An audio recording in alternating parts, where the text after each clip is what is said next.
You're listening to the only hour that ever was or ever will be. You're listening to the Hour of the Time. I'm your host, William Cooper. Hello, folks. This is William Cooper speaking to you now for Swiss America Trading. Now, if you've been listening to this program for any length of time, you know that I've been passing along information to you that indicates that the United States of America is in serious economic trouble. But not just here, worldwide. We are fast approaching a state of economic collapse. Now, when this situation hits, the money as we know it will cease to exist. For the next 200 callers, if you're sitting there, call. Be one of the first 200, and you can receive a free copy of Harry Figge's report entitled Tackle the Debt. In it, folks, you will see for yourself just how bad Mr. Figge believes our debt situation is. And very frankly, I agree with him. But knowing we are in trouble isn't good enough. You also need to know how to protect yourself. And that is why I recommend Swiss America Trading for non-confiscatable, non-reportable hard assets. Not only that, but they've backed this program. When WWCR burned to the ground, they didn't desert us. They found us another place to broadcast. They stuck with us. And they are still sponsoring the Hour of the Time.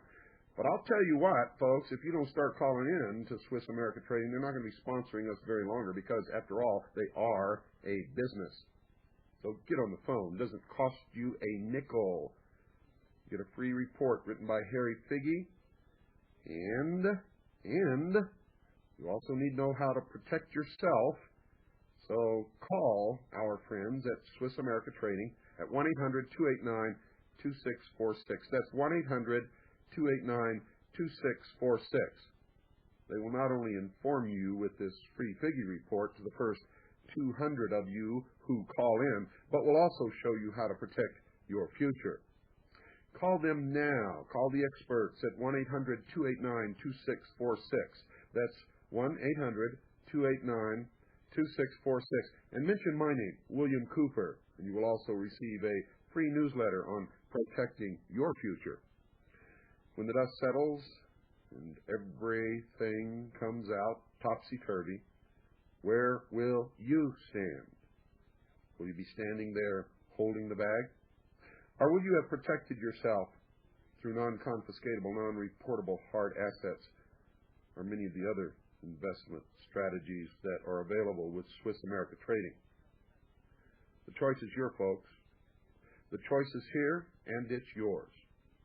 Now remember, they backed the Hour of the Time. It's your turn to do something. Pick up the phone and call. Back yourself. Back this program. Back Swiss America Trading. Show a little loyalty. And you get the free Figge report. You'll also get the free newsletter on protecting your future just for mentioning my name, William Cooper. The choice is yours. Call today, 1-800-289-2646. That's 1-800-289-2646. You'll be glad that you did. Folks, I want to remind you that studio quality, digitally mixed stereo tapes of the Hour of the Time are available for each episode of the Hour of the Time, except some that we lost when WWCR burned and some that have not been returned when we sent them in for broadcast to various stations. But most of the tapes are available. All you have to do is write to us, specify the exact date and the subject. Don't just send a date. And don't just send a subject, because sometimes we do shows on the same subject, on different aspects of that subject. You may get the wrong tape. And some tapes are reruns, and we don't keep track of the reruns all the time. So make sure that you send in your letter, when you ask for a specific tape, specify the date that it was aired and the subject that was discussed during that episode of the Hour of the Time. For CADG members, $7.50, no exceptions, no matter how many tapes you order. For each tape, $7.50, that's postpaid. For non-CADG members, $17.50 per tape, postpaid, no exceptions, no matter how many tapes you order. Now, we're going to try to change that sometime in the future, but right now we can't afford to. We just laid out $2,300 for a tape duplicating machine so that we can duplicate the tapes when you order them and get them back in the mail to you the following day so that you don't have to wait a long time for the tape that you want. Okay, hold on to your seats, folks. We got a dynamite show for you again tonight. You're really, really going to love this. Come on, let's cruise, you got nothing to lose, so come on, let's cruise, you got nothing to lose, so come on, let's cruise, you got nothing to lose, so come on, hey baby, come on, let's cruise, you got nothing to lose, so come on, let's cruise, you got nothing to lose, baby, come on, I can't stop being baby, come on, still cruising up with all of you, hey girl, let's go for a spin, hop in my hot rod and do it again. You got a dream, happy September. I know a secret spot where I started things. We'll find a place to practice kind of cool and dark. We'll take a trip on up to the lake, down by the river where we can lay down on the alley, pick up on the cake, touch up your favorite station. How can you really go through the day?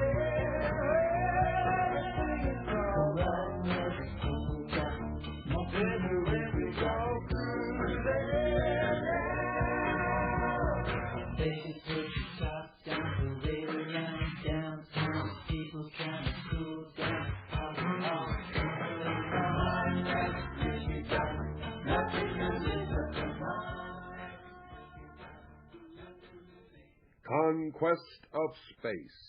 There's a good chance that the rocket, folks, will be obsolete for space travel within 50 years. Some of us have been concentrating on the development of the rocket as the possible power plant for outer space propulsion. We fired a lot of them, and we've proved that they will work in outer space. We've also learned a lot about what's out there by using rockets, and probably we will take the first few faltering steps into space with rocket power plants. But recent discoveries indicate that the spaceship of the future may be powered by anti-gravity devices. These, instead of using brute force to overcome gravity, will use the force of gravity itself, much as an airplane uses the air to make it fly. Sir William Crookes, the English scientist who developed the cathode ray tube we now use for television, made extensive investigations of levitation phenomena, a field that once belonged to vaudeville magicians. Scientists, reasoning that if they believed his reports of weird green glows in vacuum tubes, they should also look into Crookes' levitation studies, have been making slow but steady progress.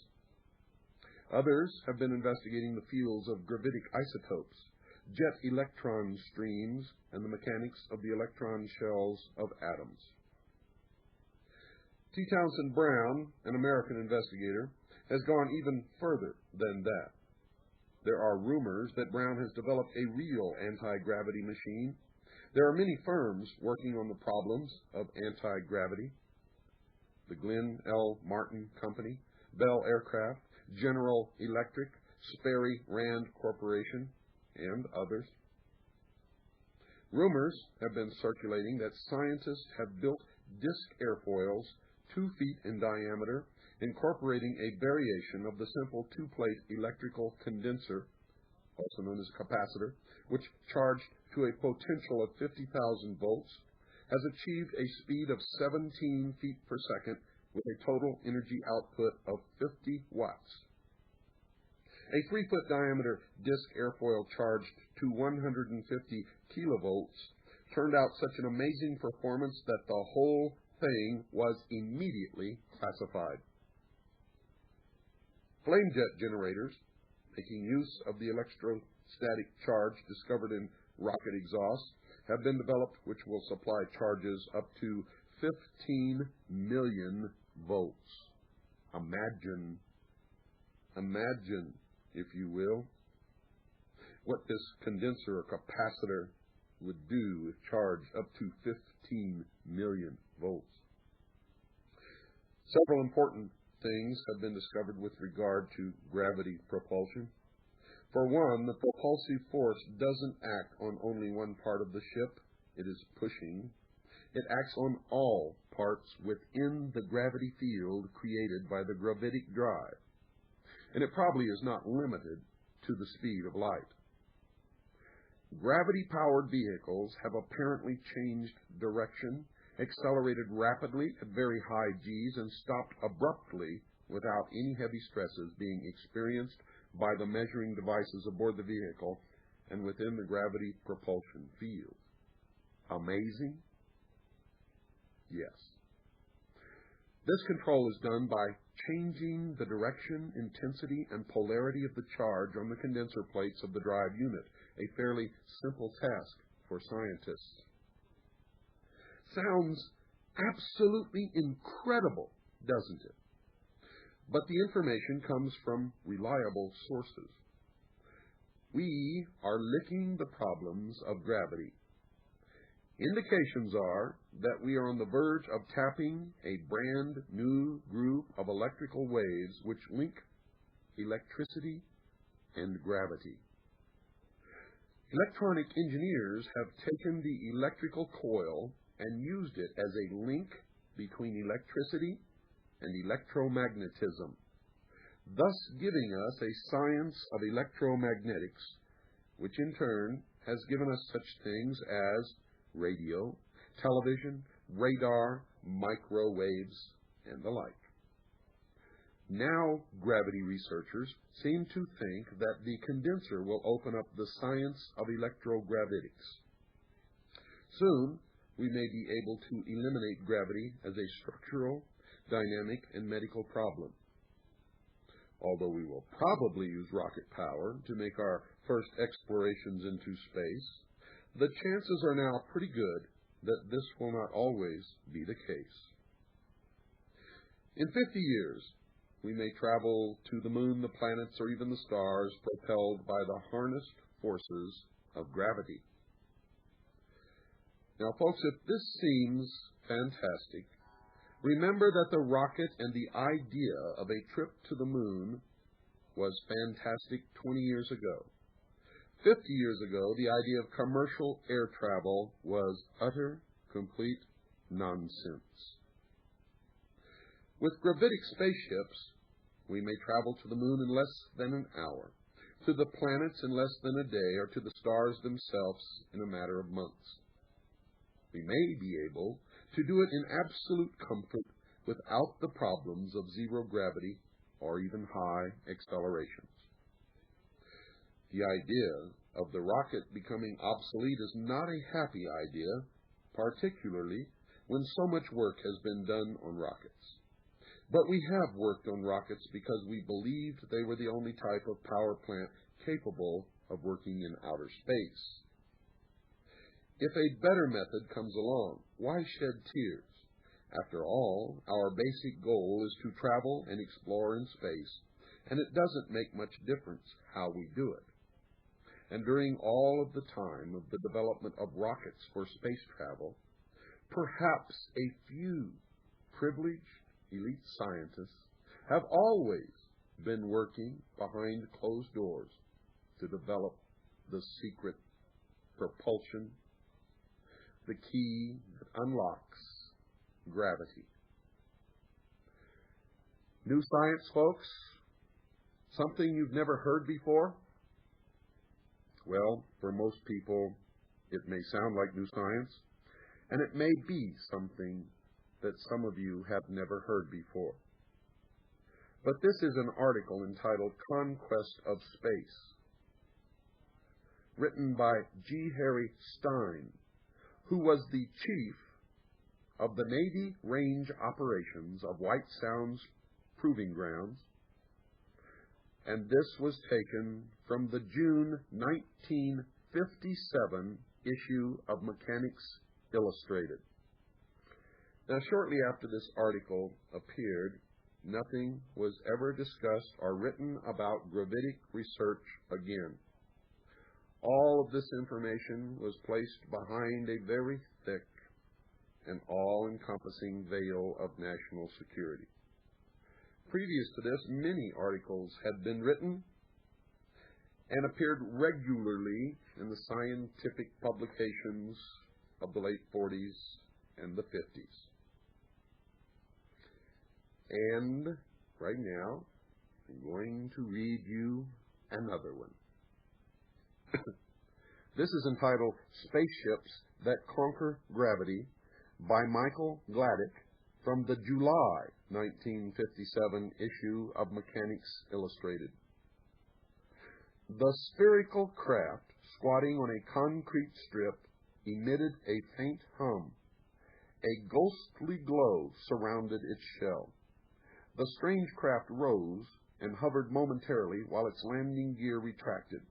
Then the hum increased and the craft shot eastward and vanished beyond the horizon before the witnessing scientists could click their stopwatches. An incredible speed. Jet-powered missile? No. Made weightless and propelled by its anti-gravity engine, the round ship was a research vehicle able to travel at almost the speed of light, 600 million miles per hour. How soon will such a revolutionary craft take to the skies? Well, since 1953, the Canadian government's Project Magnet has been working on a gravitic-defying vehicle powered by electromagnetic forces. At least 14 United States universities and other research centers are hard at work cracking the gravity barrier.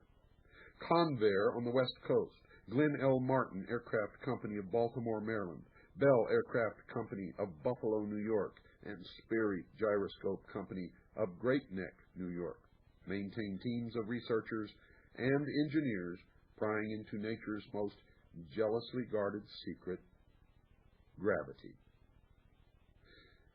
Quote, aviation is on the threshold of amazing new concepts, unquote, said the late Lawrence D. Bell, level-headed builder of the Bell rocket research planes. Quote, we are already working with nuclear fuels and equipment to cancel out gravity instead of fighting it, unquote. Even before the famous apple fell on Isaac Newton's head, men were trying to solve the gravity problem. But from the simple prehistoric lever to the most intricate modern machinery, the best we could do was to win a temporary victory. What goes up must come down, said the biggest scientific brains, helpless before the mysterious gravity pull. Newton and other great physicists formulated the gravity laws, measured gravity pull, and passed their findings to posterity. But their gravity laws had several exceptions that bothered inquiring minds. You won't find those inquiring minds, by the way, folks, amongst the sheeple. Let's take the strange behavior of liquids, for example. Move your fingertips slowly toward the surface of water and watch the water jump up to hug your finger. Or put a soda straw into the water and see the water level inside creep above the outside level in defiance of the Earth's gravity pull. Now, to get an even more striking contradiction of the gravity laws, drape a towel over the edge of a basin half filled with water. and after a time, the water will climb up the towel and over the side, and pretty soon all of the water that was in the basin will be on the floor or in the towel. These and other strange anti-gravity tricks were considered freaks of molecular attraction, phenomena quite apart from gravity, until Albert Einstein came up with his theory of relativity. Einstein said that molecular attraction is really no different from the gravity pull of the planets and stars. He theorized that this attraction works on the same principle as electromagnetism. A molecule, a planet, or a star all have gravitational fields, just as magnets or electromagnets have their magnetic fields. To illustrate the similarity, Einstein said that a gravitational field would attract and bend light rays just as a magnetic field bends cathode rays in your TV picture tube. Dr. Stanley Desser and Richard Arnowitz of the Princeton Institute for Advanced Study have recently discovered new subnuclear particles of the atom. Now bombarded by powerful electromagnetic accelerators such as the cosmotron and betatron, atomic structure yielded strange particles which may be the answer to the gravitational field problem. Quote, until recently, gravitation could be only observed but not experimented on in a controlled fashion, unquote, Drs. Desser and Arnowitz wrote in their scientific paper. Quote, but the new particles of the atom, which have been linked with the gravitational field, can now be examined and worked with at will, unquote. The new discovery means that before long we shall be able to switch gravity on and off, as we do electricity and electromagnetism. The next logical step is a Master of Engineering. Let's take, say, an ordinary flywheel suspended upon roller bearings and coupled with a powerful electric generator. One side of that wheel would be under fire of our degravitational apparatus. The particles responsible for the gravitational attraction would be neutralized, and a portion of the wheel would be made weightless.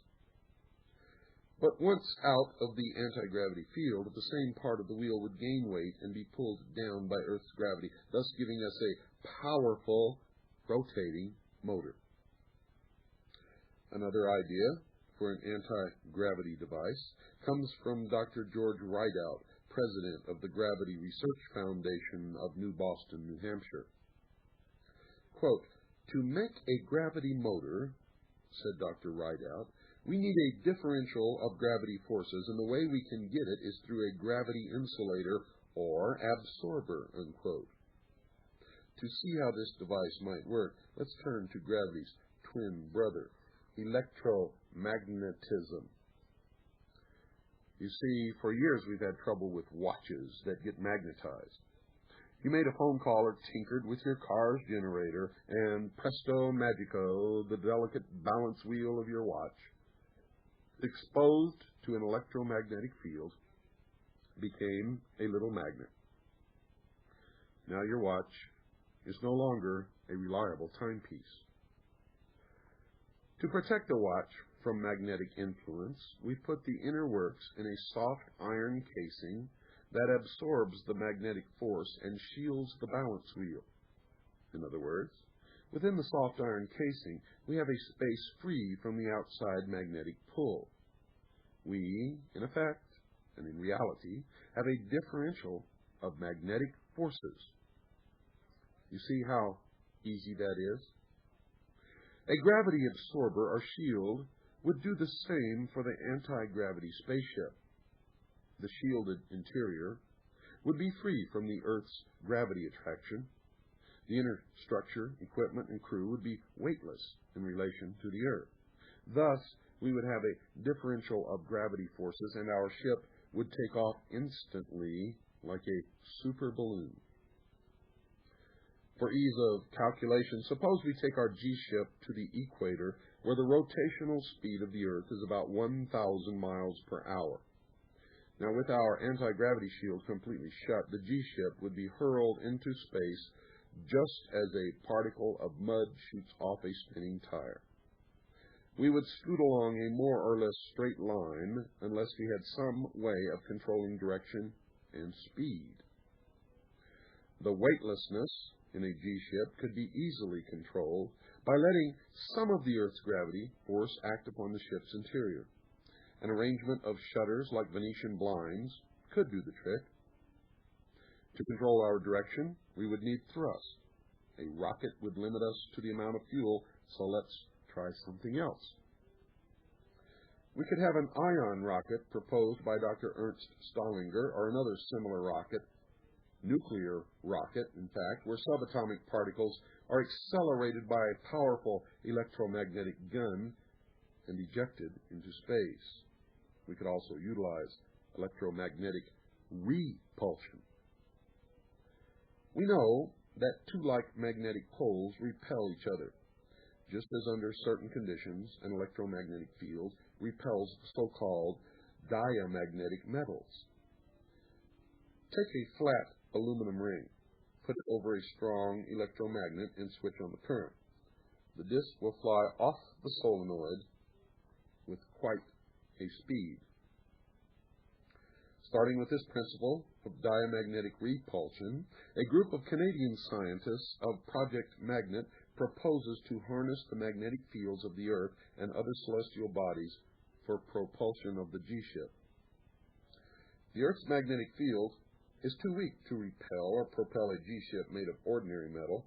However, folks, current studies in the nature of magnetism point to a possible solution. Scientists believe that the answer lies in the structure of atoms. By rearranging the atomic structure, we could greatly increase the diamagnet's properties of the G-ship and make it travel along the magnetic lines of force like the aluminum ring shooting off the solenoid. According to Einstein's theories, there is no end to the electromagnetic and gravitational fields of the planets and stars. Those fields intertwine in a most complex pattern, but they are ever present. And proper selection of the fields and the controlled exposure to their forces would let us navigate our G-ship in space as well as within the Earth's boundaries.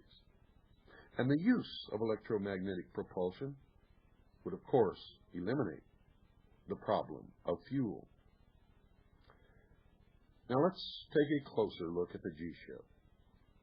Its spherical shape is dictated by the internal pressurization necessary for high altitude and, of course, space travel. From the viewpoint of engineering, a sphere is ideal for coping with the pressure differential. Also, it gives the maximum volume for its dimensions. An interior artificial gravity ring would solve the problems of living in a weightless void. The anti-gravity shield would completely conceal the crew and passenger compartment. This, of course, would eliminate visual observation. However, even our present radar and TV would give the crew excellent electronic vision. Apart from the cabin, there would be an engine room for the anti-gravity motor and the auxiliary power to run the electronic apparatus.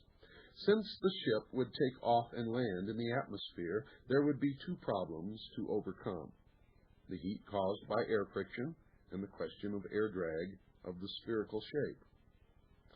To take the singe out of the friction heat, Canadian scientists headed by Wilbur B. Smith contemplate an ingenious electromagnetic device. Switched on before takeoff, the device would attract and hold fast a large portion of air around the ship. Now, this captured boundary cushion would move with the ship. Therefore, the air friction would take place at a distance from the ship's structure, and the heat would be dissipated before it could warm up the ship's anti-gravity shield.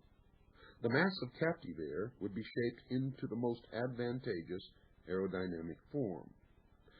A teardrop for moderate speeds, a sharp-ended spindle for supersonics, and a concave cup-like shape for aiding deceleration for landing. It's time to take our break, folks. Don't go away. We'll be right back after this very short pause.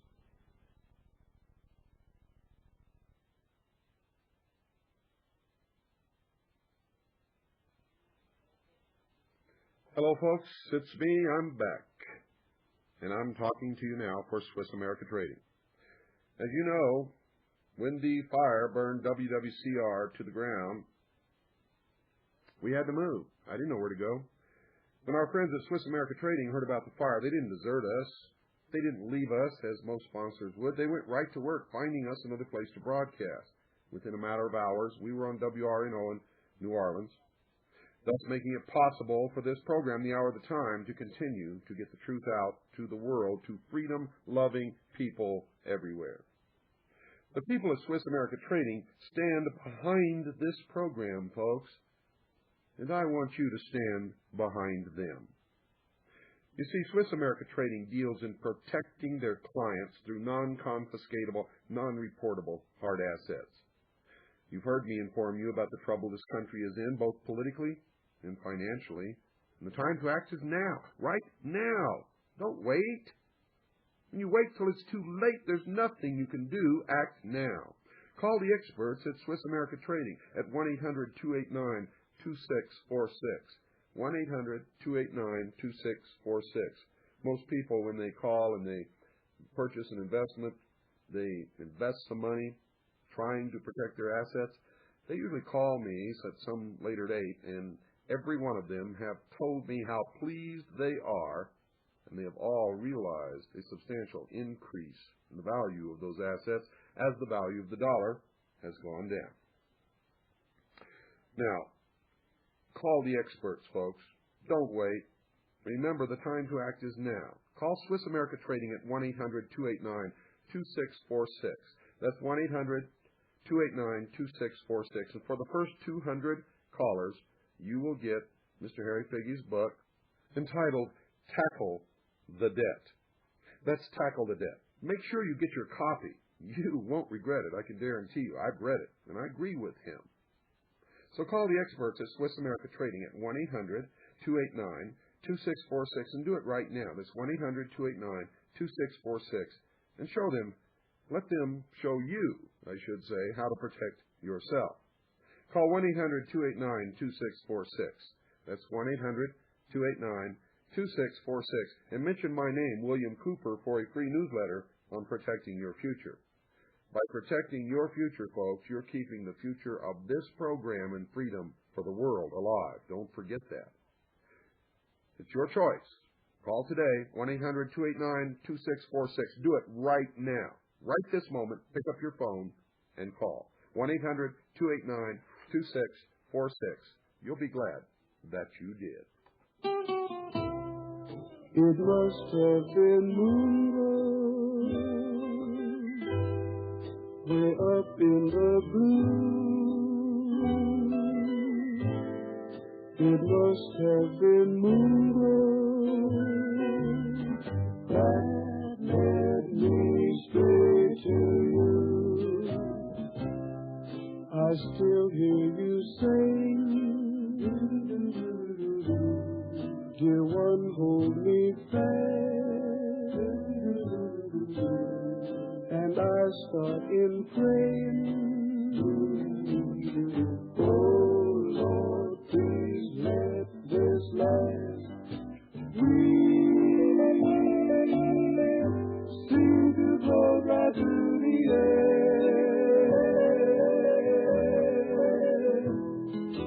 Heavenly songs seem to come from everywhere. And now that there's moonlight way up in the blue, I'll always remember that moonlight gave me you.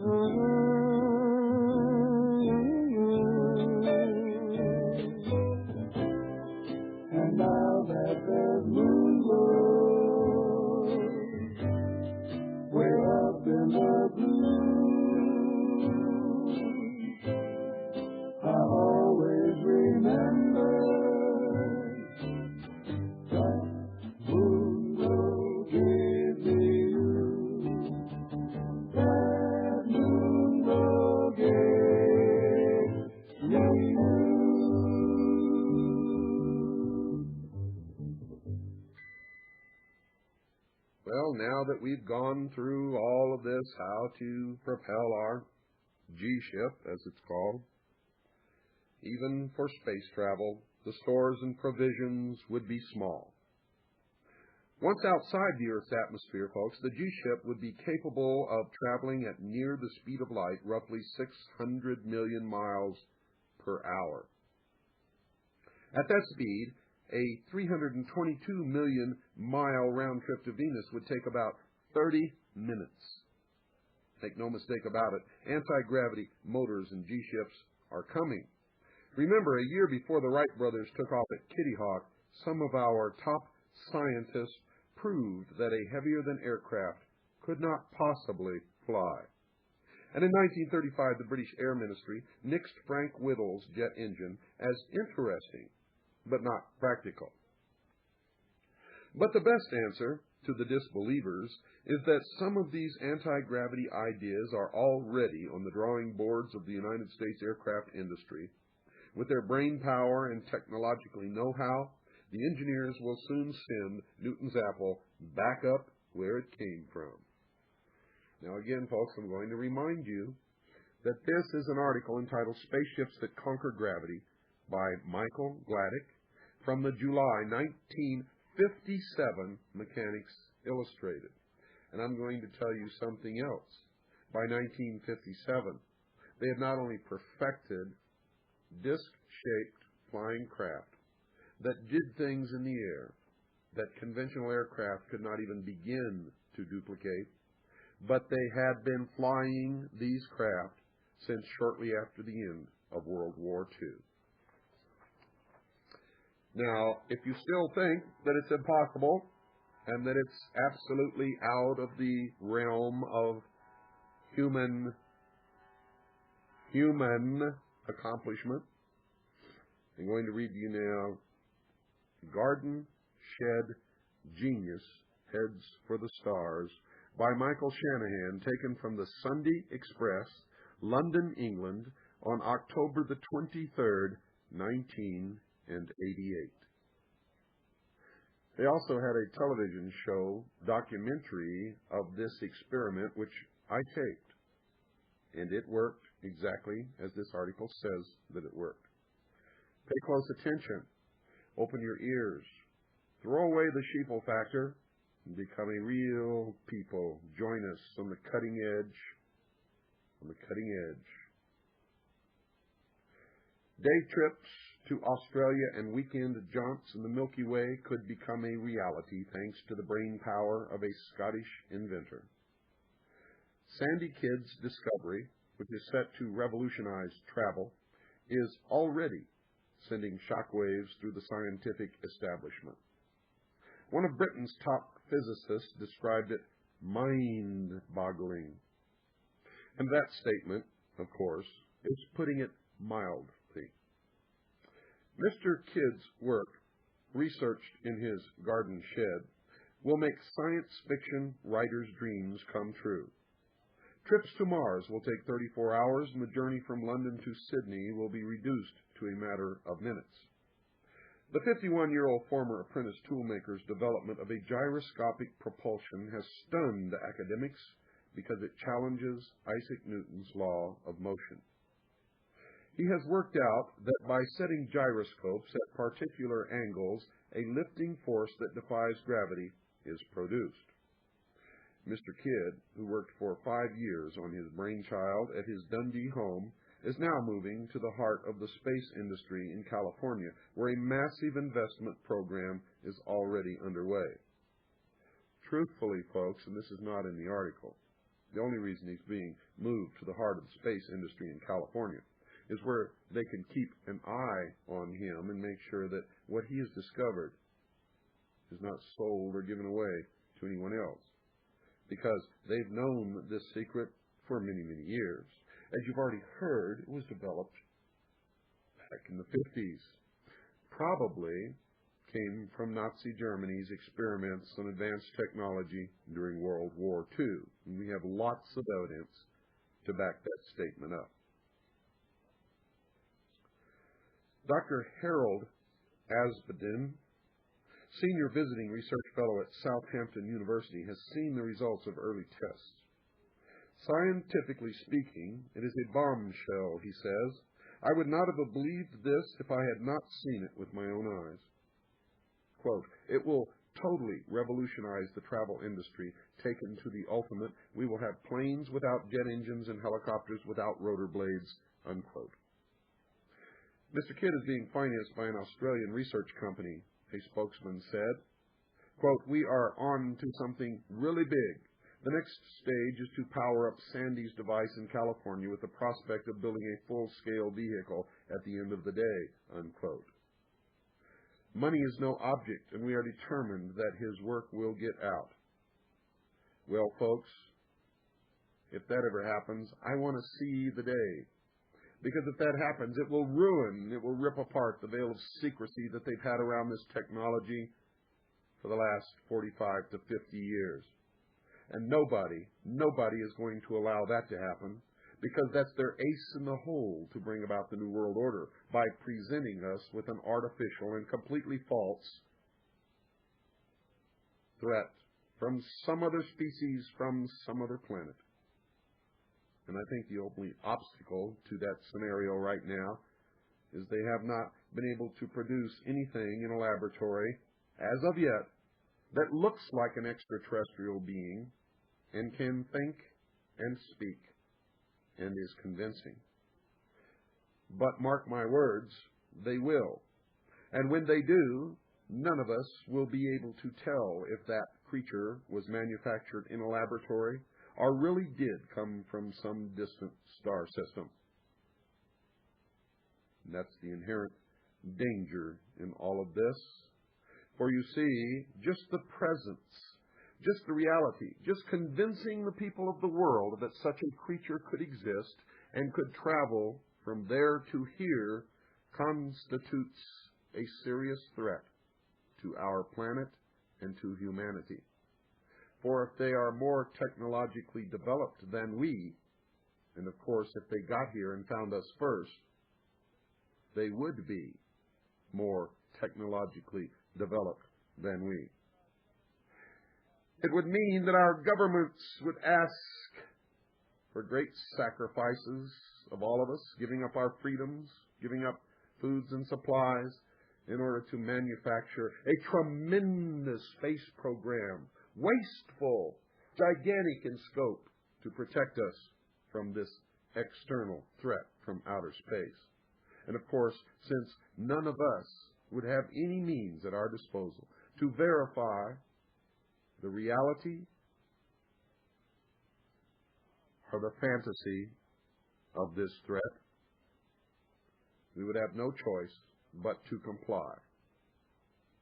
And the first realization of this massive, gigantic movement to protect the earth from this alien threat would be a one-world, totalitarian, socialist government. Mark my words, this is only one of the contingency plans of those who want to bring this about. And they have at their disposal the technology that has already been used for many, many years to implant in the subconscious mind of the men and women, the people of the world, that the threat is real, even though there is no proof anywhere existing upon the face of this earth or anywhere else that extraterrestrial beings exist, much less are visiting this earth.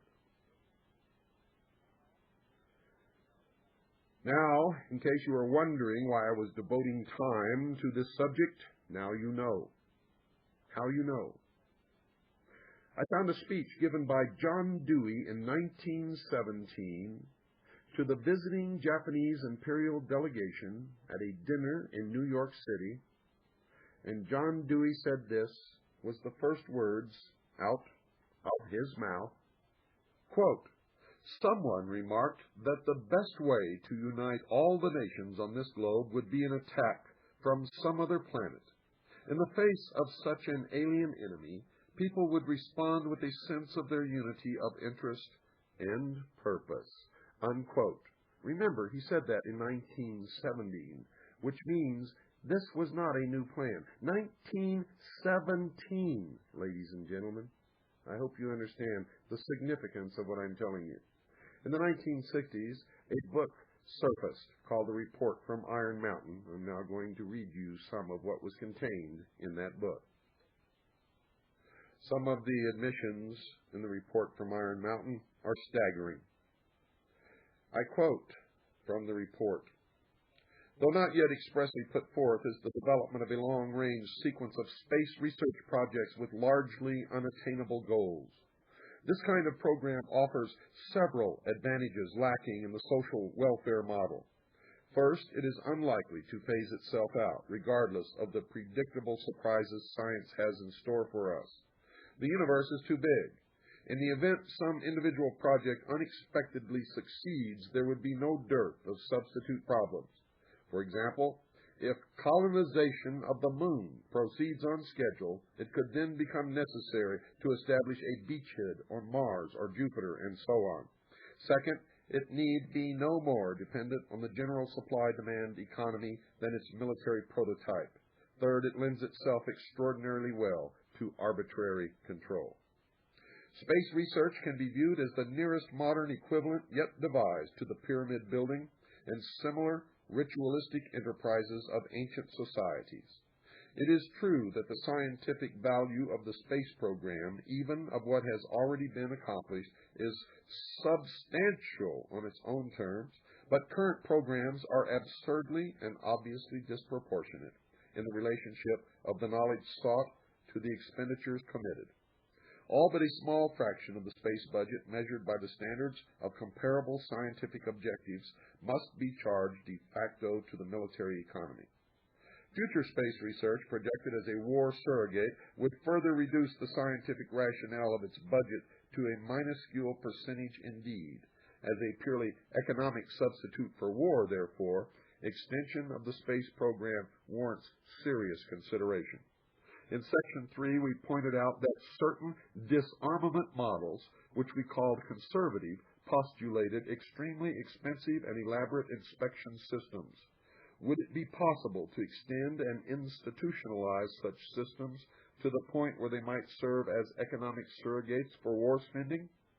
The organization of fail-safe inspection machinery could well be ritualized in a manner similar to that of established military processes. Inspection teams might be very like armies, and their technical equipment might be very like weapons. Inflating the inspection budget to military scale presents no difficulty. The appeal of this kind of scheme lies in the comparative ease of transition between two parallel systems. The elaborate inspection surrogate is fundamentally fallacious. However, although it might be economically useful as well as politically necessary, during the disarmament transition, it would fail as a substitute for the economic function of war for one simple reason. Peacekeeping inspection is part of a war system, not of a peace system. It implies the possibility of weapons maintenance or manufacture, which could not exist in a world at peace as here defined. Massive inspection also implies sanctions and thus war readiness. Now, there's some more here, folks. Credibility, in fact, lies at the heart of the problem of developing a political substitute for war. This is where the space race proposals, in many ways so well suited as economic substitutes for war, fall short. The most ambitious and unrealistic space project cannot of itself generate a believable external menace. It has been hotly argued that such a menace would offer the last best hope of peace, etc., by uniting mankind against the danger of destruction by creatures from other planets or from outer space. Experiments have been proposed to test the credibility of an out-of-our-world invasion threat. It is possible that a few of the more difficult-to-explain flying saucer incidents of recent years were in fact early experiments of this kind. Do you understand, folks, what I'm trying to get across to you? Now listen to this. If you wonder if there is no ozone layer, And if CFCs are not depleting the ozone layer, and if ozone is really caused by the interaction between ultraviolet light and oxygen molecules, then what is all this ozone stuff about? Well, listen to this, also in the report for Iron Mountain, which was really entitled The Probability and Possibility of Permanent Peace. Nevertheless, an effective political substitute for war would require alternate enemies, some of which might seem equally far-fetched in the context of the current war system. It may be, for instance, that gross pollution of the environment can eventually replace the possibility of mass destruction by nuclear weapons as the principal apparent threat to the survival of the species. Poisoning of the air and of the principal sources of food and water supply is already well advanced, and at first glance would seem promising in this respect. It constitutes a threat that can be dealt with only through social organization and political centralized power. But from present indications, it will be a generation to a generation and a half before environmental pollution, however severe, will be sufficiently menacing on a global scale to offer a possible basis for a solution. Are you listening out there? You see, all of these are scams, contingencies, to create a cry for centralized control, a one-world government in the guise of permanent peace. Permanent peace is a noble goal. One world government that we're manipulated into were the protection of the rights of individuals, specifically in the United States of America, the protection of those God-given rights under the Constitution and the Bill of Rights, is not a noble idea. For we do not know the structure of this new world government.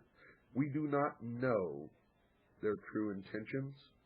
We know that they state their benevolent intent, but if they are truly benevolent, why do not they include us in their decision-making? Why cannot we take a vote? Why aren't these problems presented to the human race as a whole so that we can all use our minds to come up with an answer?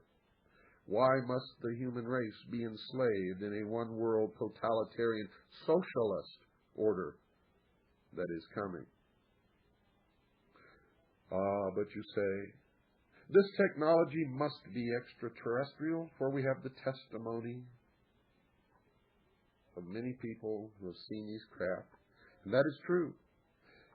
And they say we have many people who have seen these aliens, and that may or may not be true. Ladies and gentlemen, there's no way to prove it. There is no proof or evidence existing upon the face of this earth or anywhere else to prove or disprove, for that matter, the existence of extraterrestrial life, much less their visitation to this earth. But there are the abduction scenarios. People say they're being abducted by extraterrestrials. Well, if they are, where are the witnesses, ladies and gentlemen? Where are the people who have seen these extraterrestrials? Will they pass investigation lie detector tests, hours of interrogation? So far, none of them can. None of them. I believe that many of these so-called abductees believe that what they are telling us is the truth. I also know that for the last 50 years, the Central Intelligence Agency, the Office of Naval Intelligence, Army G2 Intelligence, the secret societies, the profession of psychology and psychiatry, the Neuropsychological Institute at UCLA, and many, many others, not just in this country but around the world, have been very busy developing brainwashing and mind control techniques using hypnosis, drugs, electronics, microwave transmissions used as a carrier beam, along which radio frequencies tuned to specific brainwave frequencies can be transmitted, can wipe out complete sections of memory in the brain and replace it with a whole new happening that in fact never happened at all. Now, I'm not trying to tell you that extraterrestrial life does not exist. But I am telling you this, ladies and gentlemen. If you are driving down the road and your engine quits, it is the utmost stupidity and folly to look to a star system 300 million light years away for the answer. The answers to our problems are right here in our laps. There is no reasonable way that anyone can convince me whatsoever that anyone from any other star system would come here to save us from ourselves. What would they do with us after that, ladies and gentlemen? Would they take us to their planet so we could ruin that planet also? And then, if we did that, who would come and save them? No one. This is escapism. It is irresponsibility. It is the sheeple factor in its most malicious form. And while I'm at it, so is the concept that it's okay to ignore what happens in this world and not vote and not take part and not head off the suffering and the death and the tremendous, terrible hardships that are coming because you're going to be raptured. Well, I want to see the look on your face, folks, when you are not raptured, because you will not be raptured. I do not speak for God or the Bible or any religion or any church or any preacher or any dogma, but I will guarantee you that you will not be raptured. Any more than benevolent space brothers will come down and lift up the New Agers who believe that that's how they are going to escape what is coming. Escapism is irresponsible actions on all of your parts. Those of you who believe in these fantasies will help to condemn us all. Now, you may not like what you heard tonight, but this show is not about popularity, ladies and gentlemen. This show is about truth. This show is about responsibility. This show is about the human race growing up, standing up together. No more deception, no more manipulating, no more lies, no more master races, no more bullshit, period. I hope you understand that. The priests of the mystery religion, of the God of fire, the sun, the light, Lucifer, are creating their vision of a world utopia in which all existing nation-states are erased from the world. All existing religions are smashed and destroyed and scattered to the wind. And all of the sheeple are enslaved to serve their masters. The Hyksos, as Mr. Tom Valentine puts it. Send a $5 donation along with a self-addressed stamped number 10 envelope for all the articles and reports that were used in this broadcast except for the report from Iron Mountain. Good night, and God bless you all.